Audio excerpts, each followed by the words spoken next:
ಸದ್ಯದ ಮಟ್ಟಿಗೆ ಈಗಾಗಲೇ ಮುಂಗಾರು ಅಬ್ಬರ ಜೋರಾಗಿದೆ. ಕೆಲವೊಂದಿಷ್ಟು ಭಾಗದಲ್ಲಿ ಅತಿ ಹೆಚ್ಚು ಮಳೆಯಾಗ್ತಾ ಇರುವಂತಹ ಹಿನ್ನೆಲೆಯಲ್ಲಿ ಹವಾಮಾನ ಇಲಾಖೆ ರೆಡ್ ಅಲರ್ಟ್, ಆರೆಂಜ್ ಅಲರ್ಟ್ ಅನ್ನ ಘೋಷಣೆ ಮಾಡಲಾಗಿರುವಂತದ್ದು ಕರಾವಳಿ ಭಾಗದಲ್ಲೂ ಕೂಡ ಹೆಚ್ಚಾಗ್ತಾ ಇದೆ. ಇಂದಿನಿಂದ 7 ಜಿಲ್ಲೆಗಳಲ್ಲಿ ವರುಣನ ಆರ್ಭಟ ಮತ್ತಷ್ಟು ಜೋರಾಗಲಿದೆ.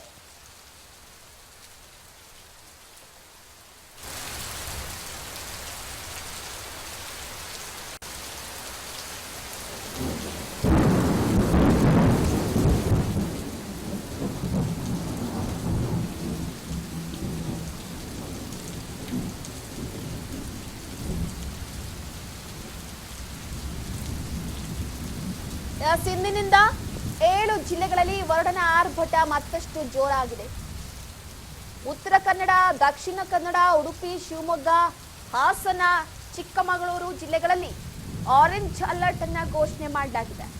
ಬೆಳಗಾವಿಯಲ್ಲೂ ಕೂಡ ಭಾರಿ ಮಳೆಯಾಗುವ ನಿರೀಕ್ಷೆ ಇರುವಂತದ್ದು. ಸದ್ಯದ ಮಟ್ಟಿಗೆ 7 ಜಿಲ್ಲೆಗಳಲ್ಲಿ ವರುಣನ ಆರ್ಭಟ ಮತ್ತಷ್ಟು ಜೋರಾಗಿದೆ. ಉತ್ತರ ಕನ್ನಡದಲ್ಲೂ ಕೂಡ ಇದೇ ರೀತಿಯಾದಂತಹ ಮಳೆಯ ವಾತಾವರಣ ಇದೆ. ಅದರಲ್ಲೂ ಕೂಡ ದಕ್ಷಿಣ ಕನ್ನಡದಲ್ಲಂತೂ ಸಾಕಷ್ಟು ಮಳೆ ಆಗ್ತಾ ಇರುವಂತಹ ಹಿನ್ನೆಲೆಯಲ್ಲಿ ಸದ್ಯದ ಮಟ್ಟಿಗೆ ಈ ಘಟ್ಟದ ಪ್ರದೇಶ, ಅದರ ಜೊತೆಗೆ ಕೆಲವೊಂದಿಷ್ಟು ಗುಡ್ಡಗಾಡು ಭಾಗದಲ್ಲಿ ಜಾಸ್ತಿ ಮಳೆಯಾಗಿ ಗುಡ್ಡ ಕುಸಿತ ಉಂಟಾಗ್ತಾ ಇದೆ. ರಸ್ತೆಯಲ್ಲೇ ಬಿರುಕು ಉಂಟಾಗ್ತಾ ಇದೆ. ವಾಹನ ಸವಾರರಿಗೆ ಪರದಾಡುವಂತಹ ಸ್ಥಿತಿ ನಿರ್ಮಾಣವಾಗಿದೆ.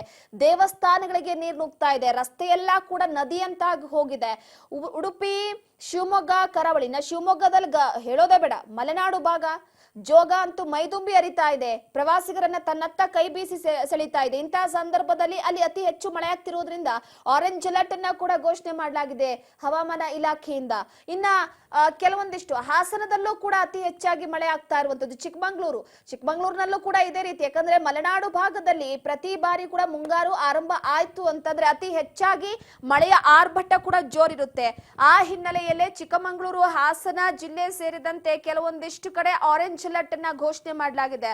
ಇನ್ನ ಬೆಳಗಾವಿಯಲ್ಲೂ ಕೂಡ ಮಳೆಯ ಆರ್ಭಟ ಜೋರಾಗಿದೆ. ಇನ್ನೂ ಕೂಡ ಭಾರಿ ಮಳೆಯಾಗುವ ಸಾಧ್ಯತೆ ಇದೆ ಅಂತ ಹವಾಮಾನ ಇಲಾಖೆ ಮುನ್ನೆಚ್ಚರಿಕೆ ಕೊಟ್ಟಿದೆ. ಉತ್ತರ ಕರ್ನಾಟಕ ಭಾಗದಲ್ಲಿ ಎಲ್ಲಾ ನದಿಗಳು ಕೂಡ ಮೈದುಂಬಿ ಹರಿತಾ ಇವೆ. ಸಾಕಷ್ಟು ಜಲಾಶಯಗಳು ಭರ್ತಿ ಆಗೋದಕ್ಕೆ ಮುಂದಾಗಿವೆ.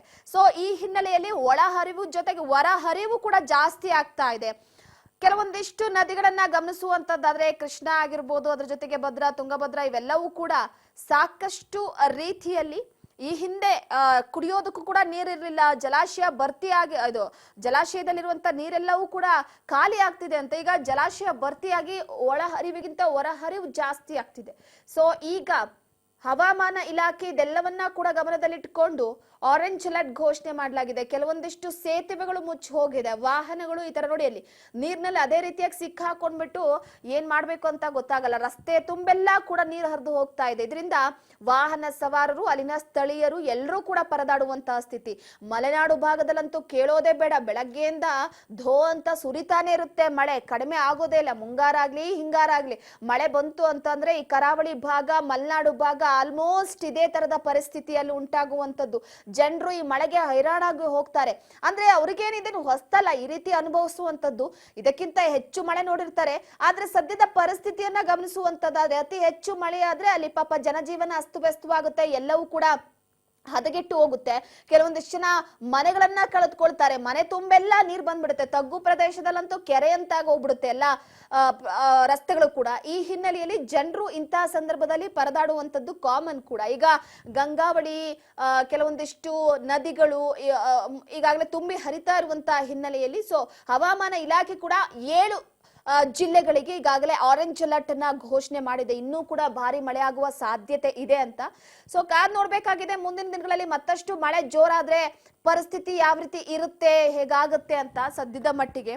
ಸೊ ಈಗ ಹವಾಮಾನ ಇಲಾಖೆ ಎಚ್ಚರಿಕೆಯಿಂದ ಇರುವಂತೆ ಒಂದು ಕಡೆ ಜನರಿಗೆ ಸೂಚನೆಯನ್ನ ಕೊಟ್ಟಿರುವಂತದ್ದು. ಸೊ ಜನರು ಕೂಡ ಸದ್ಯದ ಮಟ್ಟಿಗೆ ಸ್ವಲ್ಪ ಈ ಸಂದರ್ಭದಲ್ಲಿ ಜಾಗರೂಕರಾಗಿರಿ.